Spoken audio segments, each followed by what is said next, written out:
Mais qu'est-ce que c'est que ce foutu Web3? Ce mot que tous les crypto-enthousiastes ont à la bouche, ou toutes les personnes un peu stylées sur les réseaux disent ouais, moi je suis en mode Web3, tu vois. Et bien c'est ce qu'on va voir ensemble dans cette vidéo de façon simple, transparente et claire. On va parler de qu'est-ce que c'est que le Web3 réellement, de ses avantages, de ses désavantages, de comment c'est implémenté, et puis de comment ça pourrait réellement changer l'avenir du monde et d'Internet. Donc si t'es prêt, c'est parti.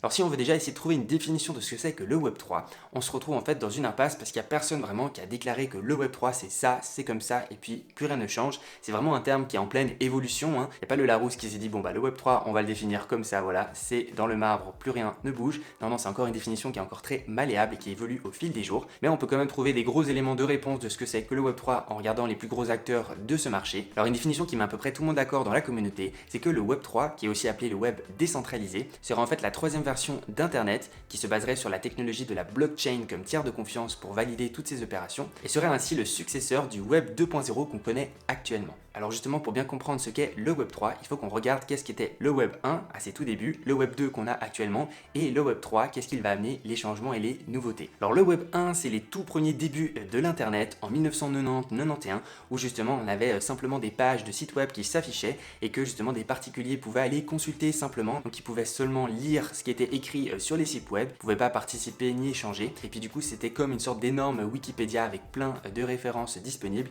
qui étaient publiées par des gros organismes ou des grosses entreprises qui avaient du coup les moyens de coder et puis de publier les pages internet, mais les utilisateurs lambda, vu qu'ils n'avaient pas encore toutes les connaissances et les outils disponibles, ils faisaient simplement que de consommer le contenu qu'ils pouvaient trouver sur internet. Donc l'internet Web 1 c'était plus comme une sorte de mine d'informations disponibles à la lecture seulement que tout un chacun pouvait consulter quand il le voulait pour avoir des informations diverses et variées. Et ça a duré jusqu'en 2004 où il y a eu justement l'apparition du Web 2. C'est un web qui est aussi appelé le web social ou le web participatif et c'est l'ère de tous les réseaux sociaux en fait, que ce soit sous la forme de forums, de Facebook, Instagram, YouTube, Google, etc. où justement le web devient une plateforme d'interaction où les utilisateurs ils peuvent non seulement lire, consommer du contenu, mais aussi interagir, poster, liker, créer du contenu eux-mêmes et puis du coup engager d'autres utilisateurs, etc. Tout ça a été rendu possible grâce à la simplification des interfaces. Donc il y a les gros géants du web qui ont fourni un énorme travail de rendre accessibles tous ces outils de création de contenu et d'interactivité. Par exemple, si on prend YouTube, c'est très facile de nos jours maintenant de filmer une vidéo, de la poster, d'écrire dans les commentaires, de liker, etc. Donc ça c'est vraiment une révolution qui a changé notre manière de vivre qu'on a toujours actuellement. Et en plus tout cela a été du coup gratuit, mais forcément si c'est gratuit, il faut bien quand même qu'il y ait un business model derrière pour rémunérer toutes ces entreprises. Et du coup ce qu'ils ont trouvé en contrepartie du fait que c'était gratuit, c'est que justement en acceptant d'utiliser leur plateforme, on acceptait aussi que nos données personnelles soient collectées par ces entreprises. Et ensuite ces entreprises, qu'est-ce qu'elles font avec nos données personnelles? Elles les revendent à des publicitaires qui peuvent ensuite nous cibler avec de la publicité selon nos préférences et goûts du moment. Du coup ça a été et c'est toujours un business model très juteux parce que ça permet de proposer des produits pertinents à des acheteurs potentiels au bon moment. Alors ça a beaucoup de bon parce que ça a permis d'exploser la connectivité du monde entier et puis ça a permis du coup une création de contenu vraiment énorme, plus que simplement ce que les entreprises auraient pu faire d'elles-mêmes, parce que là en fait c'est vraiment une sorte de travail d'équipe entre tous les utilisateurs, tous les internautes du monde. Mais ça a aussi justement poussé sur pas mal de dérives et notamment sur les données personnelles et leur confidentialité, où justement ces entreprises, les GAFAM comme on les appelle, donc Google, Amazon, Facebook, Apple et puis Microsoft, qui détiennent justement une sorte de monopole sur les plus grosses plateformes du web qu'on a actuellement et qui collectent du coup toutes ces données personnelles de la part de tous les internautes et qui ont du coup un énorme pouvoir sur le web qu'on connaît actuellement. Et le fait qu'il y ait cette centralisation du pouvoir d'internet, mais qu'il y a aussi eu pas mal de scandales par rapport à l'utilisation de nos données personnelles, notamment par exemple avec Facebook et de Cambridge Analytica,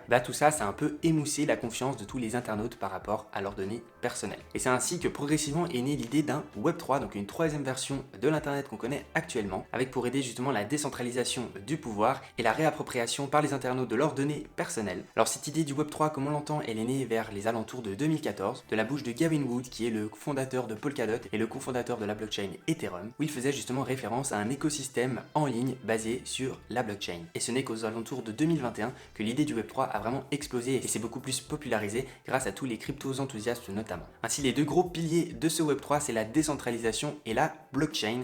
Alors qu'est-ce que c'est que la décentralisation? C'est simplement le fait que le pouvoir est réparti non pas sur les mains de seulement quelques personnes, mais sur l'ensemble des utilisateurs de la plateforme. Et la blockchain, qu'est-ce que c'est? Eh bien c'est simplement une méthode de validation par bloc qui utilise justement un algorithme informatique pour pouvoir valider des séquences de transactions et d'opérations. C'est tout fait de manière autonome via la puissance puissance des ordinateurs du monde entier qui sont connectés entre eux dans un énorme réseau. Et tout ça en fait, ça permet d'être un tiers de confiance. Qu'est-ce que ça veut dire? Ça veut dire en fait qu'on n'a plus besoin de se passer sur un humain ou sur une entreprise qui devrait valider une transaction avant qu'elle soit effectuée. Non, là c'est tout simplement l'ordinateur, le réseau, la blockchain elle-même qui va valider cette transaction, qui va vérifier si elle est bien correcte et puis si elle peut bien s'exécuter. Et si c'est bon, elle s'exécutera de manière automatique. Donc c'est vraiment une révolution parce que ça permet en fait d'avoir un outil qui permet de garantir de la confiance de manière tout à fait automatique et objective. Mais du coup, en quoi le Web3 va vraiment changer le web qu'on a actuellement? Et bien si on prend un exemple très concret, par exemple avec Facebook, à chaque fois que vous publiez des choses sur Facebook, c'est bien, vous alimentez la plateforme, vous partagez des photos, vous commentez, etc. Mais il faut savoir que tout ce que vous publiez sur Facebook, au final, appartient à Facebook. Et puis s'ils veulent, en fait, ils peuvent tout simplement supprimer votre post, ils peuvent ne pas vous montrer certains contenus, ils utilisent tout simplement vos posts et vos données personnelles pour générer des revenus. Et tout ça, forcément, c'est pas à l'avantage de l'utilisateur, de l'internaute. Et bien justement, une version Web3 de Facebook, ce sera en fait un réseau social qui appartiendrait du coup à l'ensemble de ces internautes et non pas simplement aux membres de l'entreprise. Et puis ensuite, tous ces internautes, à chaque fois qu'ils publieraient un contenu sur la plateforme, et bien ce contenu resterait le leur. Il n'appartiendrait pas à la plateforme en elle-même. Et puis du coup, quand ils le souhaitent, ils pourraient l'enlever tout simplement de la plateforme et puis ce serait 100% supprimé. Ils pourraient ensuite tout simplement vendre ce contenu à d'autres internautes parce que c'est leur contenu à eux, il n'appartient qu'à eux-mêmes. Et ils pourraient aussi décider à tout moment quelles données personnelles devraient être filtrées dans la plateforme, devraient être partagées. Donc ça permettrait aussi plus de confidentialité sur la plateforme. Et ça, c'est qu'un exemple parmi tant d'autres. Il y a déjà pas mal de projets en Web3 qui proposent leurs solutions aux alternatives actuelles. On a par exemple tout ce qui est stockage de fichiers comme Dropbox actuellement dans le Web 2. Et bien il y a leur équivalent dans le Web 3 comme Filecoin ou bien Airwave. Ou encore par exemple des plateformes de streaming comme YouTube. Et bien il y a leur équivalent dans le Web 3 par exemple Theta ou bien Aios. Il y a aussi tout ce qui porte trait à la finance. Donc par exemple actuellement si vous voulez faire un prêt de 10 000 €, il va falloir que votre banque valide votre prêt selon certains critères qui sont parfois même un peu subjectifs, qui sont pas vraiment très objectifs. Et puis du coup une banque peut-être va vous dire oui, une autre banque va vous dire non. Enfin ça va vraiment dépendre de tout un chacun parce que derrière il y a quand même des humains qui vont choisir oui ou non s'ils vous accordent le prêt. Et bien grâce à la finance décentralisée, la DeFi, eh bien ça peut être fait de manière beaucoup plus objective et beaucoup plus sécurisée parce qu'en fait c'est simplement des lignes de code, les smart contracts qui vont s'appliquer ou c'est simplement des conditions qui vont devoir être remplies pour qu'un prêt vous soit prêté. Et tout ça bien sûr ce sera validé et contrôlé par l'ensemble des utilisateurs du réseau avec l'utilisation de la blockchain. Donc ça se fait tout en automatique. Du coup l'exemple tout bête c'est que si vous êtes solvable, ils vous donneront le prêt de 10 000 € et si vous l'êtes pas, ils vous le donneront pas et puis vous devrez atteindre justement ces conditions pour que le prêt vous soit attribué. Ce qui est aussi de très intéressant parmi toutes ces plateformes de Web3, c'est que grâce aux crypto-monnaies, grâce aux tokens qu'on peut créer grâce à la blockchain, et bien en fait on peut créer une sorte de DAO. C'est en fait une organisation organisée décentralisée qui permet du coup à toute une entité d'utilisateurs, d'internautes d'être propriétaire, de décider sur l'avenir de la plateforme Web3. Et puis justement grâce à cette économie de tokens, ils peuvent grâce à des votes selon le nombre de tokens dont ils disposent,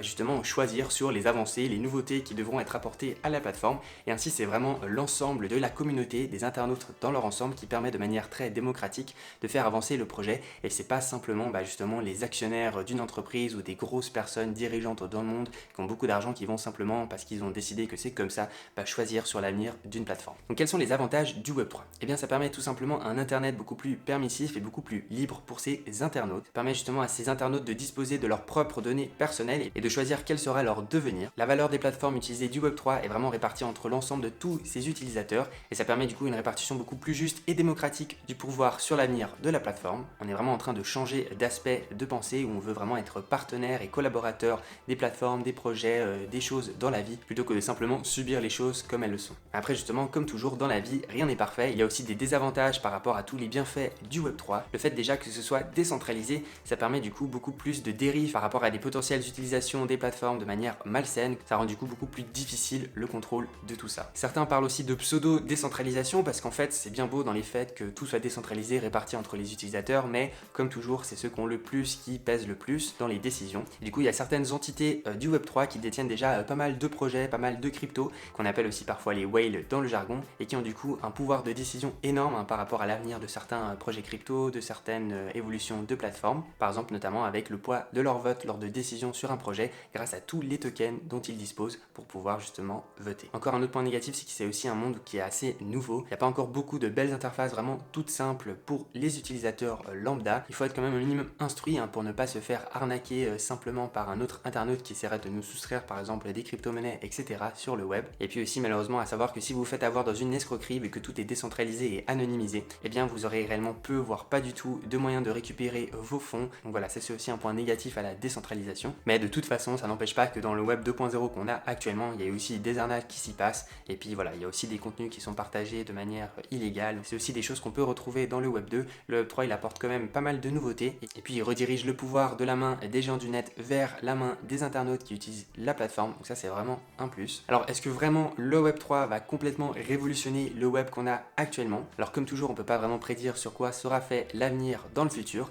Mais ce qui paraît le plus probable, c'est que le web 3 ne vienne pas remplacer l'intégralité du web 2 qu'on a actuellement, parce qu'il y a aussi pas mal de choses positives qu'on a actuellement grâce au web 2 et au partage, l'interactivité entre tous les utilisateurs, mais qui viennent simplement justement combler certains problèmes qu'on aurait actuellement, que les internautes soulèveraient actuellement, comme justement la confidentialité des données personnelles, le fait qu'on veut dans certains domaines avoir plus de décentralisation et un tiers de confiance qui soit justement fait de manière automatique et ne passe pas par un humain ou une grosse entreprise. Donc possiblement que ce sera plus une symbiose entre le web 2 et le web 3 qui se passera à l'avenir. Et puis il faut aussi savoir que ces géants du net qui voient très bien ce qui se passe au niveau du web 3, toutes les nouvelles idées qui s'y créent. Et puis on voit justement ces géants du web qui essayent de s'adapter un peu dans ce sens. Il y a par exemple Apple qui a une très forte campagne marketing sur la protection de la vie privée et des données personnelles. Il y a aussi par exemple Twitter qui s'est beaucoup axé dans le domaine des NFT, qui propose du coup à ses utilisateurs de mettre en photo de profil les NFT dont ils disposent et aussi simplement de mettre les liens des adresses de crypto-monnaies pour pouvoir faire des dons en crypto-monnaie. Donc ça montre aussi une sorte de sensibilité et curiosité par rapport à tout ce nouveau domaine qui se crée en termes de Web3. En résumé, le Web3 c'est une version du web où l'utilisateur devient plus propriétaire de la plateforme, il a plus d'autonomie, ça permet du coup une meilleure répartition du pouvoir, en ayant aussi beaucoup plus de transparence, objectivité, justice aux utilisateurs d'Internet. C'est tout pour cette vidéo, n'oublie pas de mettre un gros like et de t'abonner pour ne pas rater les suivantes. Prends soin de toi, on se dit à très vite, c'était Gummy, ciao.